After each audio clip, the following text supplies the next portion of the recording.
নমস্কার, সবাই কেমন আছেন? আশা করি সবাই খুব ভালো আছেন, আমিও খুব ভালো আছি। তো চলুন প্রতিদিনের মতো আজকের ব্লগটা এখন থেকেই শুরু করি। সূর্যি মামা উঠে গেছে দেখুন, ওই যে দেখা যাচ্ছে একবার করে উঁকি দিচ্ছে।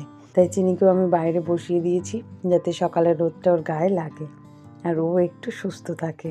চলুন, আমাদেরও শীতকালে একটু রোদ খেতে খুব ভালো লাগে। আজকে একটু আলু পোস্ত ভাজা রান্না করব, মানে যেহেতু শনিবার তাই একটু নিরামিষ। আর আজকে বাড়িতে আসবে আবার একটা আত্মীয় বলবো না মিস্ত্রি বলবো বুঝতে পারছি না, আমার বোনের বর। তো যাই হোক, আজকে একটু পাথরের কাজ হবে। এখানে ডাল বসিয়েছি, এখানে একটু মটরশুঁটি ছাড়াবো সবজি ডালের জন্য। আর এখানে বাঁধাকপি, আলু আর বেগুন ভাজা। আর এখানে আছে সবজি ডালের জন্য ফুলকপি আর এটা বাঁধাকপি কাটা। তো আলু পোস্ত ভাজা, বেগুন ভাজা রান্না আমার হয়ে এসেছে। এবারে ডালটাও হয়ে গেছে আর বাঁধাকপির চচ্চড়ি হয়ে গেছে। আর ওই বাবার জন্য রেডি করে তুলে দিয়েছি।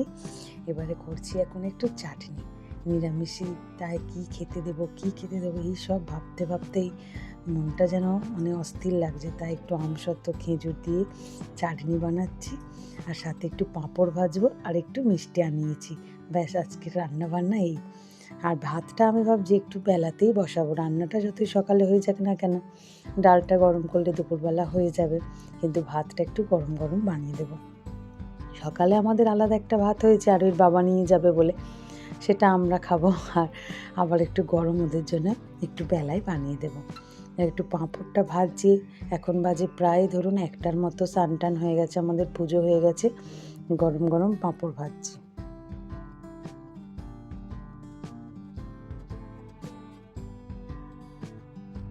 আসলে একটা না সবসময় মাথার মধ্যে চিন্তা থাকে, যখন কাউকে খাওয়াবার নিমন্ত্রণ করি বা খাওয়াবো ভাবি কী যেন খাওয়াবো, সে খেয়ে এইটুকু সন্তুষ্ট হবে তো।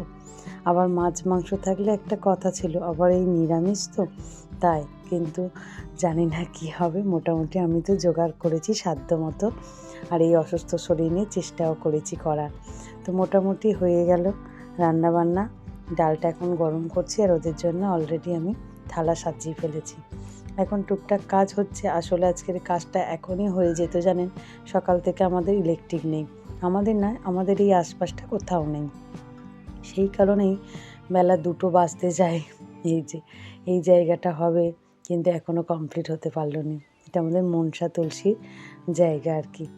তো আপাতত বালি এখন মাখাবে ঠিক করছে, কিন্তু আমি বললাম খাওয়া দাওয়া করে নিই। তারপরে তো ওরা খাওয়া দাওয়া করে নিয়ে তারপর ঠিক বেলা 2টোর সময় ইলেকট্রিকটা আসতে কাজে লাগলো। আপাতত সবে নিচের থামটা হয়েছে, এবারে ওপরটা বাকি আছে।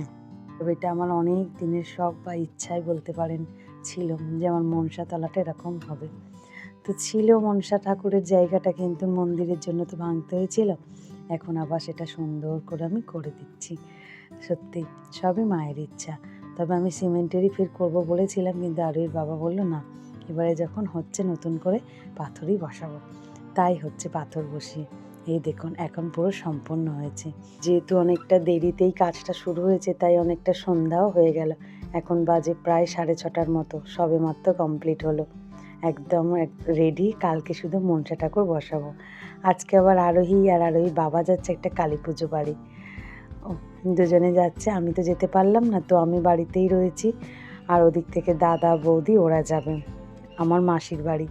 তাই যেহেতু এটা আমার সম্পর্কে যাচ্ছে, তাই আর ওই বাবা নিজেই বলছে আইডেন্টি ছাড়াই আমি আজকে যাচ্ছি, সবাইকে কি পরিচয় দেব। আমি ঠিক আছে যাও, আস্তে আস্তে সবাই চিনে যাবে আর সবাই জিজ্ঞাসাও করবে তোমাকে। তো এখন একটু দাবার কাজ হচ্ছে, তো সেই দাবার কাজটা চলছে। তো আর ওই বাবা বেরিয়ে যাচ্ছে এখন। সামান্য একটু টুকরো কাজ ছিল দাবায়, সেটাই এখন হচ্ছে আর কি। এটুকু হয়ে গেলে আজকের মতো কাজ ছুটি। তবে হ্যাঁ, আর ওই বাবাকে আমি বলেছি ওখানে গিয়ে মাকে দর্শন করে মায়ের কিছু ভিডিও আনতে। তো সেই জন্য আমি আজকের মায়েরও কিছু ভিডিও দিচ্ছি। এই দেখুন, মা সবে আসছে, তো মাকে দেখেই এত ভালো লাগছে মায়ের সাজটা। আর মা তো সবসময় সুন্দর, কিন্তু ওই সাদা সাজের মধ্যে যেই কালো হাতগুলো দেখা যাচ্ছে, তার সাথে সাথে লাল, এত দারুণ ফুটেছে। এই অন্ধকারেও দেখুন মা যেন জল জল করছে। সত্যি কাছে গিয়ে যদি দর্শন করতে পারতাম খুব আনন্দ হতো। এই হচ্ছে আমার মাসির বাড়ির গেট। তো এখান থেকেই মা প্রবেশ করবেন, তারপরে ভিতরে গিয়ে ওনার জায়গায় উনি বসবেন। তো তো আজকে কালী পুজো, আবার দুদিন পরে বিয়ে বাড়ি, দাদার ছেলের বিয়ে একসাথে সব। তো দাদা আগে মেয়ের বিয়ে দিচ্ছে, তারপরে ছেলের বিয়ে। এত ভালো লাগছে না দেখে। তো এখানে সবাই মাকে মানে নিয়ে যাবে বলে দাঁড়িয়ে পড়েছে, কারণ মাকে গাড়ি থেকে নামাতে হবে বা নামানো হচ্ছে। তো ঠিক সময়ে কিন্তু আরুর বাবারও পৌঁছেছে, এটাই আমার দেখে ভালো লাগছে, মায়ের আগমনীটা দেখতে পেয়েছে। আজকে আমার কত আত্মীয় স্বজন আসবে, আমার মাসির বাড়ির লোকেরা, আমার মামার বাড়ির লোকেরা, কিন্তু কারোর সাথে আমার আজকে আর দেখা হলো না। যা হোক, ভগবান যেটা কপালে লিখেছে, আশা করি আবার একদিন এরকম সুদিন আসবে। চলুন ভেতরে যাই। আমি তো যেতে পারবো না, কিন্তু আরুর বাবা যাচ্ছে। এই রাস্তাটা পুরোটাই কি সুন্দর এরকম রাইস লাইট দিয়েছে, আর এখান দিয়েই মাকে নিয়ে যাচ্ছে। দেখুন, মায়ের মাথায় ঠেকে যাচ্ছে লাইট। তবে এটা একটা রাস্তা, মানে মানে মাসিদেরই যাওয়ার পথ, একটা গলির রাস্তা আর কি। তবে দুদিকটায় এই জায়গাটায় জলা আছে, মানে মাঠ বলতে পারেন, আর মাঝখান দিয়ে রাস্তা, আর এই হচ্ছে বাড়ি। তো অনেক কিছু খাওয়ার স্টল দিয়েছে, সেটাই আরুর বাবা ভিডিওতে করেছে। বলছে গরম গরম জিলিপি, ফুচকা, কফি সবই রেখেছে। সত্যি মেয়ের বিয়ে যে এত সুন্দর করে দাদা দিচ্ছে, ভাবাই যায় না। সত্যি কথা বলতে কথাই বলে, মেয়ের বিয়ে মানেই মানে কালী পুজো, কালী পুজো মানেই মেয়ের বিয়ে। কারণ এক রাত্রির ব্যাপার। ছেলের বিয়ে যেমন আনন্দ হয় 2-3 দিন ধরে, সেটা কিন্তু মেয়ের বিয়েতে হয় না।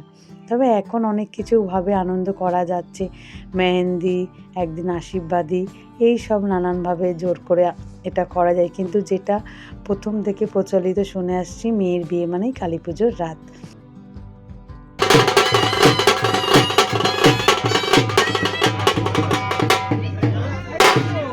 এই সুন্দর দিনটার জন্য কত মানুষ অপেক্ষা করেছিল, আর আজকে সেই দিনটা, তাই না? কি ভালোই না লাগছে, সবাই কত আনন্দ করছে। আর মাকে মায়ের জায়গায় বসাতে আরও সুন্দর লাগছে। দেখুন, মায়ের চারিধারে ফুল, এবারে মা একটু ফুলের সাজে সাজবে। তো ঠাকুরমশাই শুরুও করে দিচ্ছেন ফুলের সাজে সাজানো মাকে। এরপরে মায়ের পুরো সাজটা দেখবো। এই যে দেখুন, কি দারুণ না? সত্যি দেখেই দু চোখ ভরে যায়, মনে হয় বারবার শুধু তাকিয়ে থাকি। এখানে কফি, ওখানে ফুচকা, আরুই আর আরুর বাবা খুব মজা করছে, তাই না বলুন? তো সব ঘুরে ফিরে মাকে ছাড়া যেন আজকে আর চোখ কোথাও সরছে না। দেখুন, মাকেই দেখছি বারবার, আর ওরাও গিয়ে দেখছে মাকে বারবার। মায়ের কাছেই ফিরে আসছে, খাওয়া দাওয়ার পরেও ঠিক মায়ের কাছেই ফিরে এসেছে। তো চলুন, ওরা এবারে বাড়ি ফিরবে, আমিও ভিডিওটা এখানে শেষ করছি। আগামীকাল একটি নতুন ব্লগে আবার দেখা হবে। সবাই সুস্থ থাকবেন, সবাইকে ভালো রাখবেন, আর ভিডিওটা কেমন লাগলো অবশ্যই কমেন্ট করে জানাবেন। ভালো লাগলে একটা লাইক, সাবস্ক্রাইব করে পাশে থাকবেন। চলুন, টাটা।